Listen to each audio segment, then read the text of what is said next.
Pakura. Alright, let's kick things off with someone whose power literally evaporates people. Pakura from the Hidden Sand wasn't around for long in the war, but when she appeared, she left an impression. She had Scorch Release, a deadly kekkei genkai that dried out the water inside your body. One touch, and your organs turn into sandpaper. In the Fourth Great Ninja War, Kabuto brought her back mainly to fill out the ranks. She didn't get a flashy entrance or long fight scenes, but trust me, she had the tools. Her power wasn't just cool, it was brutal. She could one-shot weaker ninjas without blinking. Kabuto wasn't picking random shinobi, he brought in specialists. Pakura's role was to show that even side characters can be terrifying with the right abilities. Now, if you've made it this far, welcome to the amazing world of anime. This is the place for true fans like you, where we celebrate all the magic, action, and emotions anime brings to our lives. You've watched, you've felt the hype, you've been lost in these beautiful fantasy worlds, but, have you hit that subscribe button yet? Right now, almost 90% of you are watching without subscribing. Just imagine, if everyone hit sub, we could build one of the strongest anime communities out there. So, go ahead, click that subscribe button right now, so you won't miss any new episodes, deep dive breakdowns, or awesome anime content coming your way. Thank you so much. Toroi. Now let's fly over to the hidden cloud. Toroi's magnetism isn't just a metaphor. He literally throws magnetized shuriken that stick to you like bad decisions in your ninja past. He got revived along with Pakura and Gari. Same rank, same blink and you'll miss him kind of appearance. But here's the thing. Toroi's magnet release gives him battlefield control. He can mess with enemy weapons, disable movement, and pin you down while others finish the job. He's not flashy, but he's efficient. It's like if a ninja became a walking electromagnet of doom. Gari. Alright, next on the list. Gari from the Hidden Stone. His fists don't just punch, you explode. Not emotionally like Sakura, literally. Gari uses Explosion Release, a kekkei genkai, that lets him set off mini bombs on contact. Boom, instant regret. Just like Pakura and Toroi, Gari got brought back during the war to add variety to Kabuto's undead collection. And yeah, he didn't exactly get a Nobel Prize in screen time either. But what he lacks in dialogue, he makes up for in firepower. In raw destructive force, he might actually edge them out slightly. Explosion Release is flashy and devastating, perfect for large-scale battles. But again, he's got no major kills, no big plot moments, and not even a tragic backstory to make us cry a little. Chio. Now we're getting to someone with real history. Chio of the Sand wasn't just another support ninja, she's a legend. This is the lady who went toe-to-toe with Hanzo and even gave Sakumo Hatake, the White Fang, a run for his money. That's elite-level respect right there. During the war, Kabuto brought her back without her puppets. Yeah, no puppets. That's like bringing back Itachi without the Sharingan. Huge nerf. But even with that handicap, her presence alone meant something. She wasn't there to fight, but to show how deep Kabuto's roster went. The old guard was rising again. Asuma. Let's talk about a fan favorite, Asuma Sarutobi, the chain-smoking, wind-blade-wielding sensei who trained Team 10. This guy took on Haiden, held his ground, and died with honor. That scene still stings. In the Fourth Great Ninja War, Kabuto brought him back as a psychological weapon more than anything. Facing your former teacher who's now undead? That's trauma with a capital T. He wasn't overpowered or flashy, but he was a top-tier Junin with solid fundamentals. Asuma's strength lies in his chakra blades and wind release. He was precise, deadly in close combat, and knew how to read the battlefield. His duel with Haiden wasn't a one-on-one win, but it proved he belonged among the elite. Zabuza. Let's cut through the fog and talk about Zabuza. You know the name, you know the sword. This is the guy who came back in the war, mist everywhere, eyes glowing, and started slicing like it was episode 6 again. Zabuza might not be a Kage-level threat, but man, he's memorable. He's the only one of the 7 ninja swordsmen who fought Kakashi twice and lived to be reanimated. His demon mist aura made his movements faster, his swings heavier, and the whole battlefield creepy. Even in Edo form, he was a problem. He jumped into action, coordinated with Haku, and forced Kakashi to sweat. That alone puts him above shinobi like Hiyashi, who barely moved. Haku. Now we're talking about Haku may look calm and gentle, but underneath that pretty face is Ice Release, one of the rarest and deadliest kekkei genkai in the series. Zabuza himself admitted Haku was stronger than him, and that's saying a lot. In the early Naruto days, Haku held back against Naruto and Sasuke, but even then, he was overwhelming. He blitzed both of them using his demonic ice mirrors, striking from all directions like a ghost. He could have killed them easily if he went all out. When Kabuto brought him back, Haku wasn't messing around. He teamed up with Zabuza again, this time with no restraints. His speed and precision were insane. This was a full potential Haku, and it showed. Dan. Okay, we're slowing down a bit here. Dan Kato, the man who stole Tsunade's heart and almost became Hokage. Keyword, almost. Dan got revived with one very unique jutsu, spirit transformation technique. His soul literally flies out of his body. That sounds cool on paper, and it kinda is. He used it once in the war and managed to save Tsunade, which was sweet. But combat-wise, yeah, not great. He got clapped by a no-name Junin shortly after. That hurts the resume. Keikuzu. Ah yes, Keikuzu. The eternal argument starter. Some fans think he's underrated, others say he's weak, but the truth, he's terrifying in concept, and still a force in Edo Tensei form. Keikuzu's Earth Grudge Fear technique lets him steal and store hearts, granting him 5 elemental chakra styles and near immortality. He was basically a walking final boss for Team 10. Oh, and he once fought the first Hokage. Well, claimed to. But hey, he lived long enough to tell the tale. In the war, Kakuzu came back as a durable, multi-type fighter who just wouldn't go down. His flexibility made him unpredictable. He could shoot lightning, earth spikes, fire, you name it. And he didn't rely on fancy eyes or forbidden seals. Sasori. Sasori is back, but this time, he's nerfed hard. When Kabuto brought him back in Edo Tensei, I expected Iron Sand, puppet carnage, and his creepy immortal body. What did we get? A guy who didn't even have his puppet body, or his puppets. That's like reviving a chef without a kitchen. Still, Sasori isn't just any ninja. Back when he was alive, this guy turned humans into weapons, made a puppet out of the 3rd Kazekage, and even transformed himself into a living puppet. He was terrifying. His battlefield control and poison tactics were unmatched. Deidara. Alright, now let's talk about everyone's favorite pyromaniac. Deidara came back from the grave with a smile and a bang. And unlike Sasori, he wasn't nerfed too hard. His clay bombs were still dangerous. His C0, yeah, the self-destruct nuke move, was still in play. Terrifying. Deidara's biggest strength? Range, mobility, and insane area of effect. He flies, bombs, and taunts you while dodging like a maniac. He doesn't need to be close. If you let him stay airborne too long, he'll turn the whole map into dust. In the war, he gave the allied shinobi forces some real problems. And being immortal in Edo Tensei made him even more reckless. Perfect combo for a guy who believes explosions are art. Hanzo. Hanzo of the Salamander. The man who named the legendary Sannin after fighting them and surviving. He used to be a war god, but in Edo Tensei, he's more like a cautionary tale. Here's what happened. Kabuto brought Hanzo back, but this version lacked his legendary fire, literally and mentally. He got outclassed by Mifune, a samurai. Why? Because he hesitated. Because his resolve was gone. That alone cost him the fight. But don't let that fool you. At his peak, Hanzo was untouchable. He used poison, speed, and insane tactics. He even fought the Sannin trio at once. That's no small feat. The only reason his rank isn't higher is because we never saw his full prime, only a weakened shell. Han. Time for some Jinchuriki action.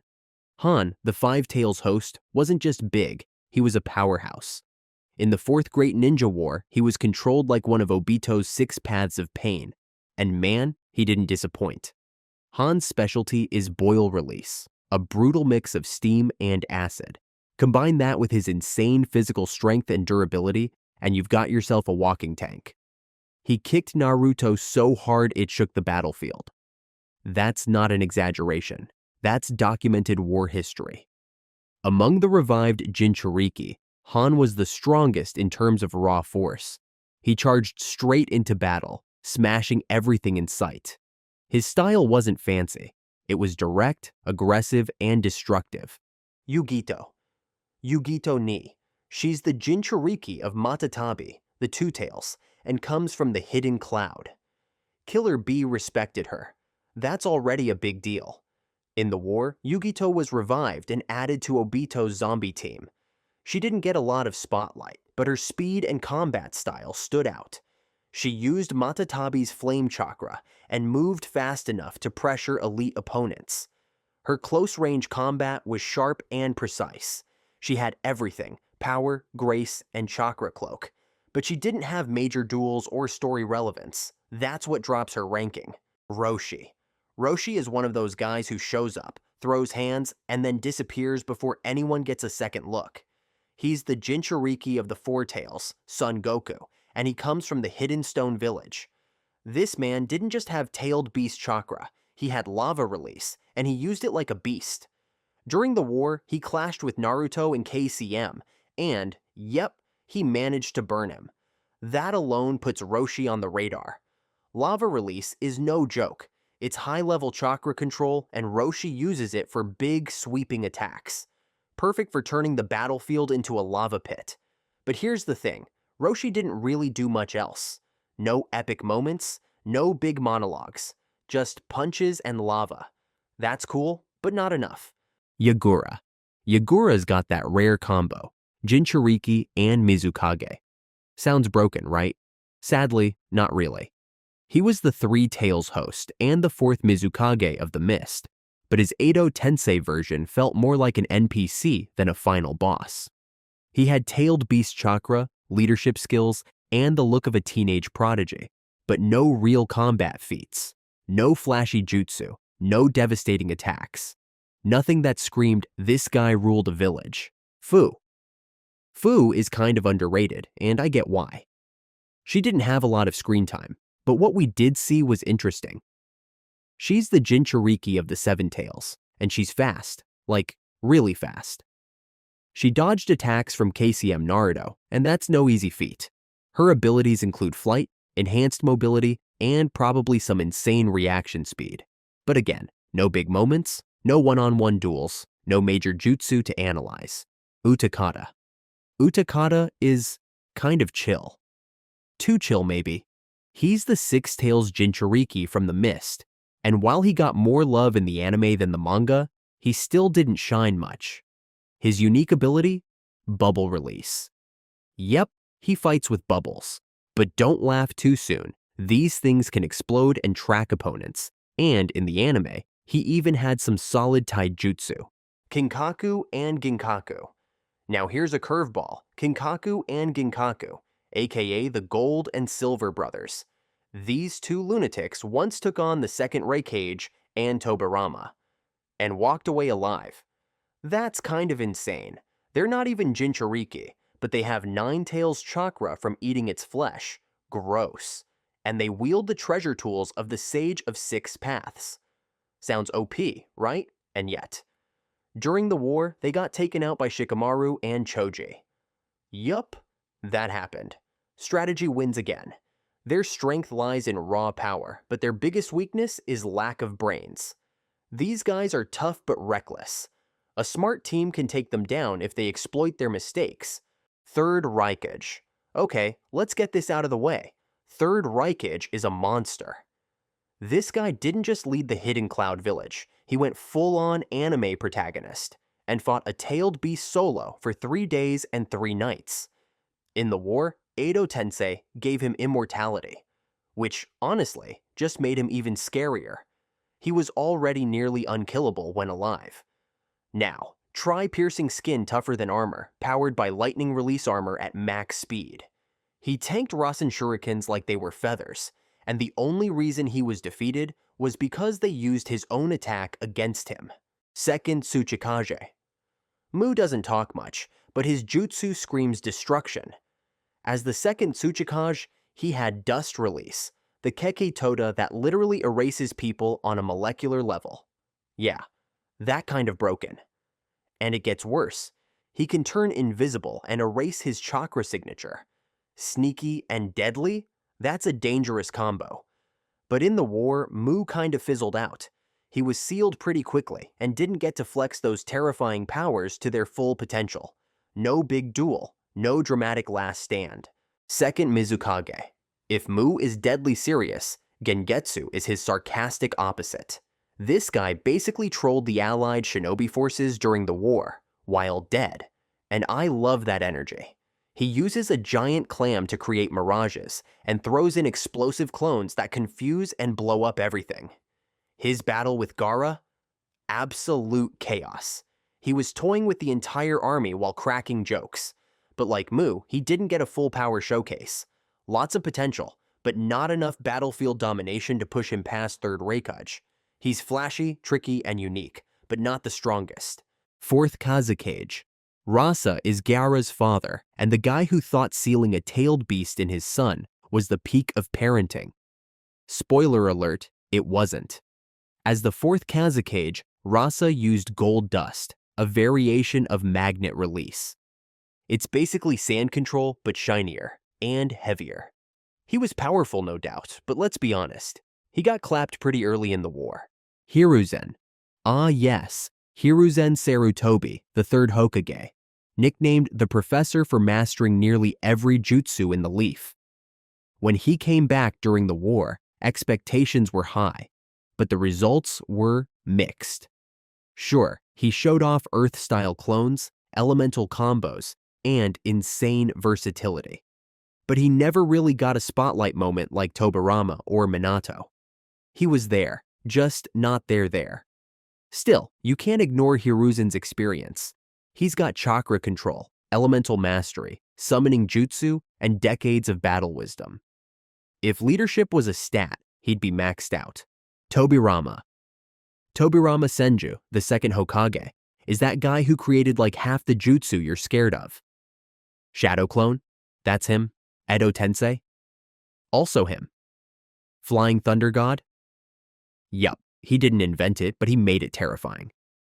During the Fourth Great Ninja War, Tobirama was all business, zipping across the battlefield, teleporting bombs, and even slapping Jubito in the face with a well-timed truth-seeking orb throw. Dude didn't just fight, he outplayed. His combination of speed, tactics, and sheer arrogance makes him one of the sharpest blades in the Edo arsenal. Compared to Hiruzen, Tobirama is colder, faster, and far more effective. Nagato. Let me be real. Edo Tensei Nagato is a monster. The guy who leveled Konoha? Yeah, he's back, and he doesn't need pain bodies this time. During the war, he takes on KCM Naruto and Killer Bee at the same time. He absorbs chakra, soul rips shinobi, tanks lariats, and keeps going. If it weren't for Itachi's Totsuka blade, Nagato might have turned that battlefield into rubble. Nagato is that boss you hope never shows up in multiplayer raids. Too powerful, too tanky, and just unfair. Minato. Minato Namikaze already had legend status for being the fastest shinobi alive. But in the war, he comes back with Kurama mode, and it's like giving a Lamborghini rocket boosters. He teleports faster than sound, slices through Hubito, and even reacts to Madara. And the best part? He's calm about it. No flash, no ego, just results. With Flying Thunder God plus KCM, Minato becomes a one-man teleportation army. Compared to Itachi, he has less genjutsu, but way more map control and team support. Minato's the kind of shinobi who doesn't need to say much. His speed does all the talking. Itachi. If Nagato is raw power, Itachi is surgical precision. The moment he shows up in the war, things get serious. He outsmarts Naruto, B, defeats Nagato, and shuts down Edo Tensei itself by beating Kabuto. All while being undead. Tsukuyomi for your mind, Amaterasu for your body, Totsuka Blade for your soul, and Yada Mirror for defense. That's a complete kit. And thanks to Edo Tensei, there's no chakra cost. He spams these like jutsu coupons. Not the strongest in raw power, but no one matches his mix of technique, strategy, and flawless execution. Itachi is the shinobi you fear not because he yells, but because he never misses. Like, ever. Madara Uchiha doesn't need an introduction. Once Edo Tensei revived him, it was game over for most of the battlefield. He wiped out entire divisions, dropped meteors like confetti, and smiled through it all. With perfect Susanoo, Rinnegan, and Six Paths powers, Madara became less of a shinobi and more of a god-tier flex machine. He tanked attacks from KCM Naruto, outplayed the 5 KJ, and said, "Is that all?" So why isn't he number 1? Because Hashirama still beat him, multiple times. That rivalry is eternal. Still, Madara showed that Edo Tensei plus genius plus godlike chakra equals total chaos. If you wanted to define broken in Naruto, you'd just point at Madara and say, yes, him. Hashirama, no debate. Hashirama Senju is the strongest Edo Tensei shinobi. Wood Release, Sage Mode, True Thousand Hands. He literally slapped Madara out of God mode and smiled while doing it. When the 10 Tails rampaged, it was Hashirama who tamed the battlefield. He's the founder of Konoha, the bridge between power and peace, and the only one who could ever keep Madara in check. Unlike others, Hashirama combines immense chakra, high-level strategy, regeneration, and raw power. Even Kabuto and Obito viewed him as a god-tier standard. He's not flashy, he's not cocky, he just shows up, says, "Let's end this," and ends it. Hashirama's power isn't just about jutsu, it's about presence. And in the Edo Tensei army, he's the one standing above them all. Thank you for watching. See you in the next video.